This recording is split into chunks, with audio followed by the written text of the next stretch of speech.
On va détailler maintenant un petit peu plus le pays.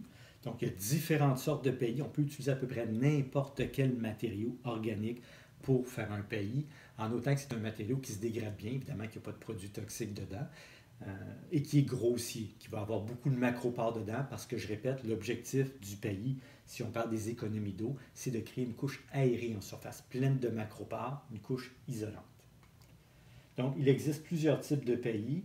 Le pays de cèdre naturel, généralement celui qu'on achète, qu'il soit en sac ou en vrac, est généralement plus grossier que ce qu'on voit sur la photo, mais ça aussi, ça fonctionne bien. Donc, pays de cèdre.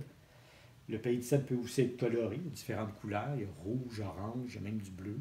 Donc, dépendant des couleurs des maisons, des fois, les gens vont vouloir un pays qui est différent d'un pays de cèdre naturel pour s'agencer avec la toiture ou la couleur des briques. Donc, il y a plein de possibilités de couleurs dans le pays.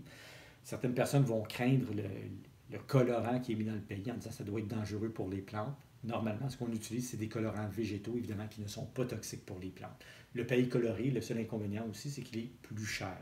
Donc, si vous préférez un aspect plus naturel, pays de cèdre naturel. Sinon, pays coloré pour des aménagements plus particuliers. Le pays de sapin, le pays de cacao, donc les écailles de cacao, ça sent bon quand on ouvre le sac, mais l'odeur se perd avec le temps. Évidemment, le pays de cacao par rapport au pays de cèdre est un petit peu plus léger. Donc, si on est dans un endroit très venteux, il y a des risques que ça se déplace un petit peu. La paille, le foin, ça a longtemps été utilisé comme pays.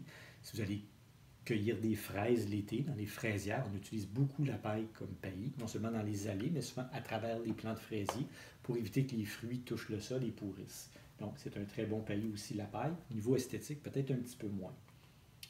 Le BRF, le bois ramial fragmenté. Donc, normalement, du BRF, c'est quoi? C'est des branches qui ont été déchiquetées. Normalement, dans le BRF, on va avoir un petit peu d'écorce et un petit peu de feuilles aussi. Donc, c'est moins esthétique, ça aussi. Sauf qu'on peut l'avoir pour beaucoup moins cher. Si on s'adresse à un arboriculteur qui vient de finir des travaux, généralement, le BRF, ils vont vous le donner. Ils n'en ont pas tant besoin. Ils sont obligés de s'en débarrasser à la fin de la journée. Donc ça, c'est un pays, je vous dirais, économique et intéressant. Et même, vous pouvez vérifier à la limite avec votre municipalité.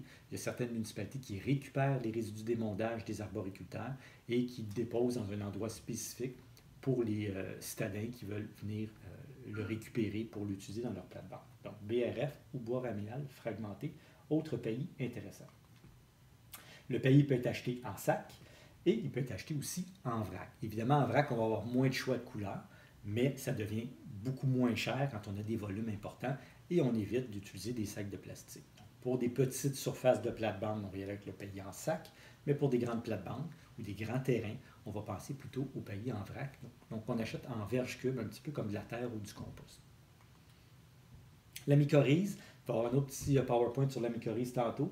Donc, c'est une association entre un champignon et une plante. C'est ce qu'on appelle une symbiose. Donc, c'est win-win. Les deux sont gagnants dans l'échange.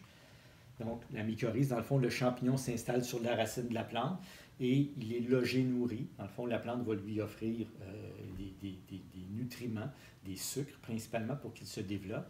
Et en échange, la mycorhize, elle va apporter à la plante de l'eau et des éléments nutritifs en allant explorer plus loin. C'est un petit peu comme une rallonge de cheveux.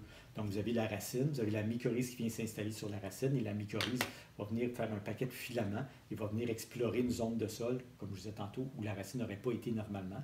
Et elle va capter de l'eau et des éléments nutritifs qu'elle va amener vers la racine et ensuite la racine va l'envoyer évidemment dans le reste de la plante. Donc, très intéressant. Il y a deux types de mycorhizes. Il y a ce qu'on appelle les endomycorhizes. Généralement, c'est identifié pour potager ou pour plate-bande. L'endomycorhize est faite pour les plantes herbacées. Donc, c'est un type de mycorhize qui s'associe bien aux plantes herbacées. Et il existe aussi de l'ectomycorhize qui, elle, est plus adaptée aux plantes ligneuses. Donc, si on plante une haie de cèdre, par exemple, et qu'on veut la mycorhizer, on va utiliser plutôt l'ectomycorhize. Donc, c'est normalement bien identifié si vous allez dans un centre jardin. Je répète, la mycorhize pour les plantes herbacées est généralement identifiée comme la mycorhize pour potager ou plate-bande, et celle-là est identifiée comme la mycorhize pour arbres. Les mycorhizes augmentent la capacité des racines à aller chercher de l'eau et certains minéraux du sol. Je ne sais pas si on voit bien sur l'image, mais ici, c'est une plante non mycorhizée avec racines et poils absorbants. Et ici, on voit avec la mycorhize le faisceau très, très fin de mycorhize qui permet, comme je disais tantôt, d'aller chercher eau et éléments nutritifs. Donc, évidemment, une plante qui est mycorhizée, on a moins besoin de l'arroser parce qu'elle est plus habile à aller chercher de l'eau dans le sol. Donc, améliore donc la résistance à la sécheresse et la croissance des plantes. Une autre façon d'économiser l'eau, ce n'est pas écrit dans les notes, c'est l'utilisation de barils d'eau de pluie. Donc, on peut installer des barils d'eau récupérateurs d'eau de pluie directement sur les gouttières et ensuite utiliser cette eau-là pour arroser les plantes. Donc, c'est de l'eau qui normalement serait partie dans les égouts, mais qu'on peut utiliser pour les plantes. Donc, c'est intéressant comme concept. Il y a même certaines municipalités qui vont offrir des subventions, qui vont payer une partie du baril. Donc, vous achetez votre baril chez Renault Dépôt, vous amenez votre facture à l'hôtel de ville et on va vous donner un remboursement donc, pour une partie de votre baril récupérateur. Donc, ça, c'est simple comme système. Il y en a qui l'agencent eux-mêmes. Donc, le baril est normalement installé en dessous de la gouttière, comme je disais tantôt. Il se remplisse d'eau à chaque fois qu'il pleut. Donc, l'installation est facile. Je ne sais pas si on voit bien les images encore une fois, mais on a ici la gouttière et j'ai montré avec une scie à métal. Donc, on fait tout simplement scier la gouttière. On enlève la partie du bas. On ne voit pas très bien, mais on peut installer une espèce de coude.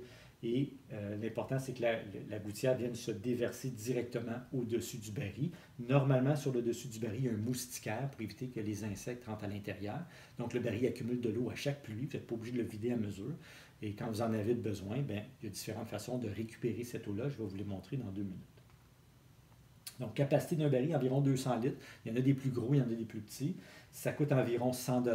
Et dépendant de la grandeur du toit et de la façon que les gouttières sont placées, ça va prendre à peu près 1 à 3 bonnes pluies pour le remplir. Et les économies d'eau par année, c'est plus de 1000 litres. Donc, pour un seul baril qui est rempli quelques fois dans l'année puis qu'on vide à chaque fois pour arroser les plantes, on peut économiser jusqu'à 1000 litres d'eau et même plus. Donc, c'est quand même intéressant au point de vue écologique. Donc, on peut y brancher un boyau d'arrosage. Là, je l'ai fait juste pour les photos, là, mais normalement, si on veut installer un boyau d'arrosage et arroser nos plantes avec ce boyau-là, il va falloir que le baril soit surélevé pour que l'eau puisse descendre par gravité. Donc, il faut jucher le baril en hauteur, ce qui n'est pas évident pour tout le monde. La deuxième option, c'est d'installer, encore une fois, sur le baril, il y a une espèce de robinet. Là. On peut installer un boyau suintant, donc un boyau qui transpire, et ce boyau-là, on peut le passer directement en dessous du pays. Donc, quand on veut arroser nos plantes dans la plate-bande, on ouvre le robinet ici, l'eau va commencer à se déplacer dans le boyau et va venir arroser directement en dessous du pays, ce qui est très efficace du point de vue écologique parce qu'il n'y a pas d'eau qui transpire.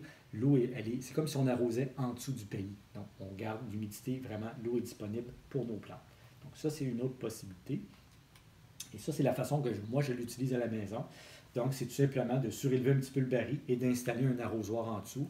Et à chaque fois qu'on a besoin d'eau, dans le fond, on remplit notre arrosoir à partir du baril. Et avec l'arrosoir, on va arroser. Moi, je le fais pour les plantes en pot, entre autres, autour de la maison ou les balconnières. Donc, ça me permet d'utiliser l'eau qui était tombée sur la toiture au lieu de l'eau du robinet. 2 autres avantages du baril d'eau de pluie. Le premier, c'est que l'eau n'est pas chlorée parce que c'est de l'eau de pluie. Et deuxième avantage, c'est que l'eau est toujours à une température raisonnable pour les plantes. C'est pas mal la température de l'air.